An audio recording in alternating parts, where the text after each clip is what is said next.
What we're experiencing right now is one of the most heartbreaking weeks in American history, certainly in Minnesotan history.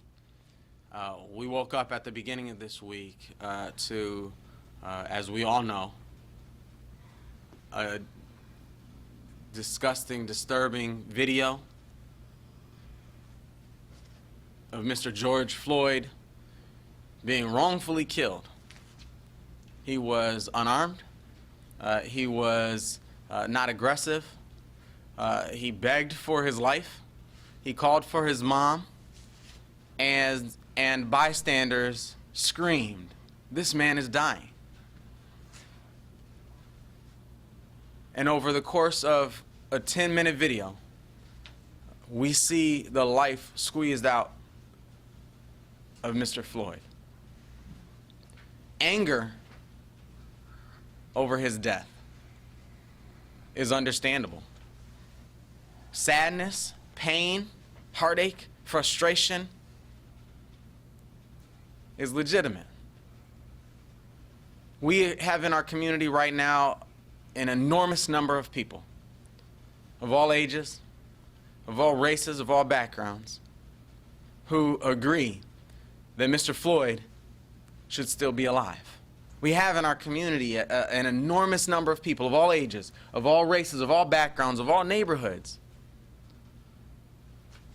who are looking to see not only one, but all four of the officers involved in his death be fully held accountable.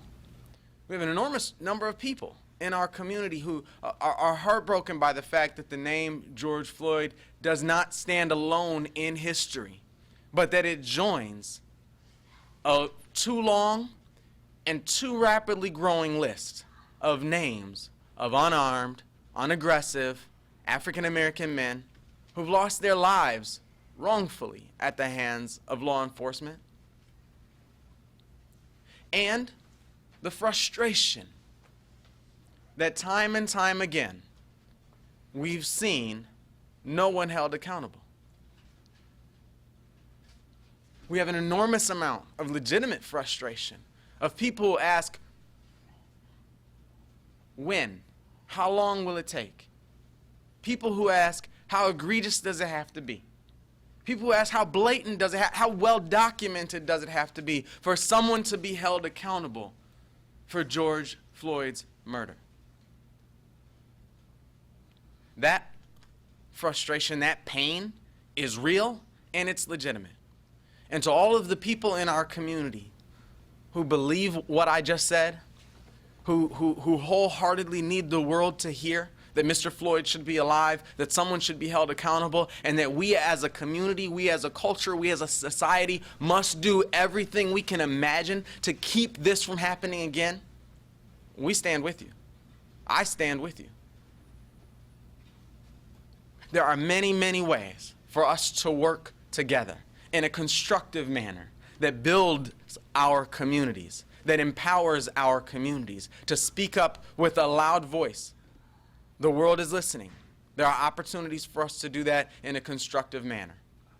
Unfortunately, there are also those among us who would seek to use this moment, who would seek to use his death as an excuse, as a cover, to agitate for the destruction of those same communities that have been most traumatized by George Floyd's death. Those same communities that have been most traumatized by the dual crisis of a COVID-19 pandemic and an economic crisis that we're facing right now. Those same communities are being re-traumatized right now as our black-owned barbershops, as our immigrant-owned restaurants, as our local, generational, family-owned businesses are damaged and destroyed night after night. This must stop. I know the governor, I know Mayor Frye, myself, wholeheartedly support the right of people to protest, the right of free speech, for people to say what they believe about the world, to speak up and say and participate in making this world a better place, that right to speak stops at destruction of lives, destruction of property, destruction of livelihood. In St. Paul last night, and across our Twin Cities, a curfew went into effect. Because we had a relative stillness in St. Paul, we didn't make an enormous number of arrests, but every single person we arrested last night, I'm told, was from out of state. What we are seeing right now is a group of people who are not from here. As I talk to my friends who have been in this movement for a very long time, who wake up in this movement every day, and I ask them what they're seeing, what they're feeling, what they're hearing, to a person, I hear them say, we don't know these folks. We don't know these folks who are agitating. We don't know these folks who are inciting violence. We don't know these folks who are first in to break a window. And those folks who are agitating and inciting are taking advantage of the pain, of the hurt, of the frustration, of the anger, of the very real and legitimate sadness that so many of our community members feel,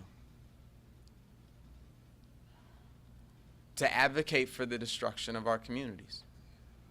I echo the governor's statements, I echo the mayor's statements, in that our police officers, our firefighters are facing something they've never faced before. That alone would be very, very difficult to address. One thing that I've learned about the world, about Minnesota, and certainly about St. Paul,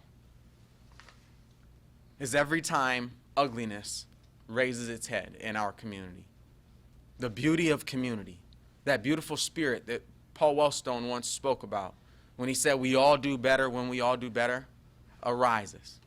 Across the Twin Cities yesterday, across St. Paul yesterday, we saw countless neighbors show up for each other. We saw people show up with a broom and a bucket, a rag to clean, and just work together. They weren't cleaning their cousin's store or their uncle's store. They were just coming to help each other, to clean up our city. Over the last couple of months, thanks to the fact that we in Minnesota have a governor who took strong action early to protect Minnesotans in this pandemic crisis, we showed that togetherness by staying home.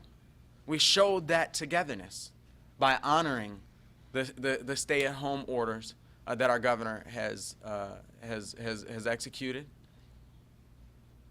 And those efforts resulted in saving lives in our community. Right now, today, this week in Minnesota, we must show that same sense of togetherness. We must show that same sense of unity. We must show that same sense of community and cohesion as we stand forward to say, we will not accept the brutal killing of unarmed black men. We will not accept George Floyd's death, and we will not accept the destruction of our communities either. Those two things, those two values, those two goals are not in competition. They're not in conflict with one another. Actually, they're one and the same.